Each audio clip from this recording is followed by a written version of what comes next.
كانوا ناس اللي جو من بلادهم للمكان اللي به الايروبلين طيارة، واللي جو على حمير وكل زي وساروا برجلهم. بعض منهم ماتوا في الطريق وكانوا أمراض وما كانش معهم أكل اللي يكفيهم. أمي من الله ادوها وهي كانت حبلى في الشهر التاسع، وكل الطريق كانت بالموتر. وبعدين لما وصلوا لعدن ولدتني في الخيمة.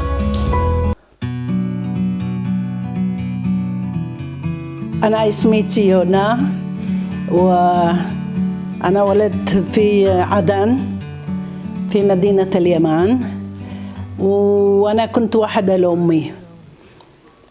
أمي كانت ساكنة مع جيرانها، وكلهم كانوا عربي مسلمين، وكانت بينهم محبة كثيرة.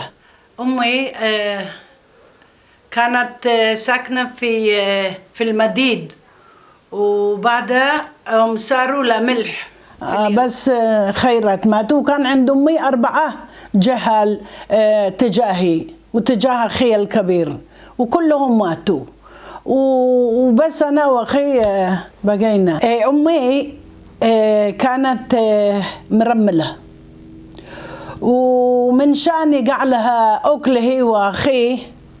هو كان ابن 10 سنين أو 8 سنين حين مات أبوه. كانت تسوي بارود وللرصاص، وكانت تبيعه للمسلمين، وكانوا أصحابها خيرات، وكانوا يدوا لها سمن ويدوا لها حب ويدوا لها سكر نبات، وكانوا يدوا لها كل شيء. وهي كانت تشتغل في البيت زي الملكة، وهم يدوا لها أشما كان بدها. وهي كانت قام تخيط، كانت تفعل القراقيش وتفعل الترجول، وكانت تبيع. أخي الكبير اتعلم منها وبدأ يخيط. أمي فلتت اليمن وطلعت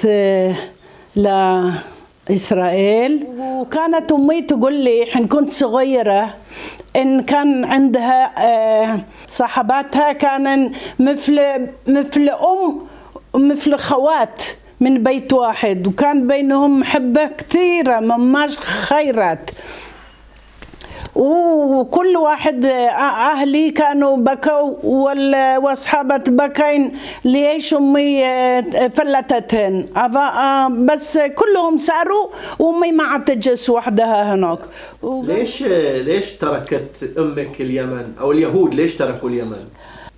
كان واحد اسمه الإمام يحيى، وهو كان يحب اليهود، وكان حياتهم كانت حالي، وكانوا مبسوطين بحياتهم. قتلوه، وبعدها كانت فجيعة. قالت لي أمي كانت فجيعة في اليمن من الناس اللي ما همش حالين، ما يحبوش يهود، وإسرائيل الله عنهم وفتحوا هذا المدينة. وأمي سمعت، وكلهم كل الناس نسوان وجهال كلهم طلعوا لإسرائيل، وكان قالوا هذا ما مش معنا مدينة ثانية، هذا مدينة اليهود، وخلونا نعيش في إسرائيل. وإحنا فرحين في إسرائيل قبائل، يعني فلسطينيين ومسلمين.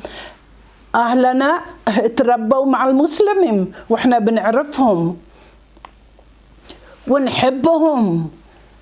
بس الله العالم كيف بدع كل هذا الربشة هذا. بنحبهم. كان بيتنا الأول في الجليل، وأنا حين طلعوا أهلي من اليمن كان عمري 6 أيام، وأنا كنت صغيرة. اليوم أنا كبيرة مثل ما بتشوفوا. وكنا في الجليل وسنة واحدة، وبعدها نزلنا شق يروشلايم، شق القدس. حين كنت صغيرة كانوا أهلي حالين 4 أو 5 شهر في الخيمة، وفي الخيمة كانوا كثير ناس كلهم مع كلهم.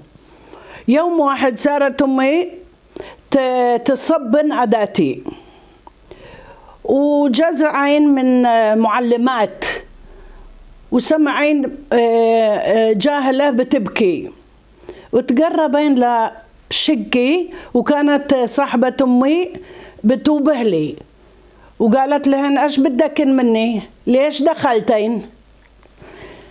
قالوا لها بدنا نشوف من بيبكي. قالت لهن لو زدت تقربن لشقي انا بضربكم، روحوا من هون، هي بنت صاحبتي. ورجعت امي وخبيرتها حدثتها، قالت لها انت داري كان هذا من المعلمات اللي بيسيرن من خيمة لخيمة ويبصروا ويدوروا جهال.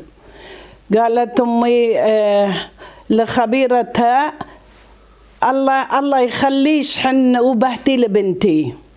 وكما جزع زمان وكنت مريض، وساقوني لهوسبيتال، ساقوني لبيت حليم، وقالوا إن أنا مريض، وأمي افتجعت يسرقوني. مين يسرقها؟ يسرقك؟ الحكومة. كان حين طلعوا كثير ناس من اليمن، ما بس من اليمن، مكان ثاني من المروكو ومن كل مكانات اللي طلعوا لإسرائيل، وكانوا يشلوا جهلهم وما يسألوهمش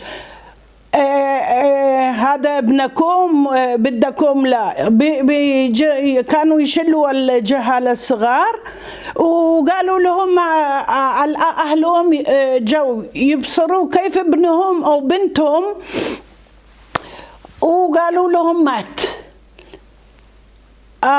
الناس الأولين سكتوا، قالوا مات من الله، هذا حساب الله. وبعد شهر 2 3 كل واحد بيسمع شلوا ابنه، شلوا بنته، شلوا. الله يستر، بدأوا الناس يخافوا، افتجعوا. ليش يشلوا عيالنا وما يقولوش لنا ايش جريبهم، كيف مرضوا، ايش وين القبورة حقهم، وين قبرهم؟ قالوا ما بش قبر، مات زي. اللغة اللي حكيته في البيت، انت كنت صغيرة يعني في البيت، شو حكيتي مع اهلك؟ بس عبراني، بس بعبريت. الولد كما هو عاده جاهل، هو بيسمع كلام. وأصحابة أمي كانن يتحدثين، وكانن يضحكين، وكانن يغنين، وكانن يرقصين. حين كنت صغيرة ما بيتم أنا أتحدث عربي، زي أنا اتربيت على العبري. بس حين كبرت كنت أبصر عجايز بيتحدثين، وأنا تحدثت معهن، وهن سألوني من أين أنت داري؟ وقلت لهن من أمي، من أصحابتها وكل الناس كانوا يتحدثوا. الكبار، الصغار ما تعلموش عربي، بل من السماع اتعلمنا. أما أنا ما أعرفش خيرات نسوان يتحدثين عربي زي ما نبي نتحدث. واليوم ما بش معي مع ما نتحدث، قد كلهم صاروا، قد أنا بنفسي عجوزة، وبين اسماع بالتلفزيون وبالفيسبوك بين اسماع عربي حتى من اليمن. وهذا لي بين اسماع. خلصوا الناس اللي بيتحدثوا عربي، كيف يتحدثوا معي؟ كما كانوا يتحدثوا بينهم، ومن شر لا أفهم كانوا يتحدثوا بالعربي. وكنت أقول لهم إيش قلت؟ إما أما إيش قلتي؟ ما ليش، ما هذا ما هوش لجهال. حين كبرت فهمت ان انا بين اتحدث عربي واهلي قد الله يرحمهم، وانا قد انا كبيره وقد انا جده، وإن شاء الله يكون لكلهم سلام. بدي أقول لكم إن أنا معي أصحاب من المسلميات وأحبهن كثير وهن يحبوني كثير، وإحنا بنشتغل في مكان واحد وبيننا مخوة زي الخوات. بدأت بفرح قلبي أتعلم الكتاب والقراية بالعربي، وذا الحين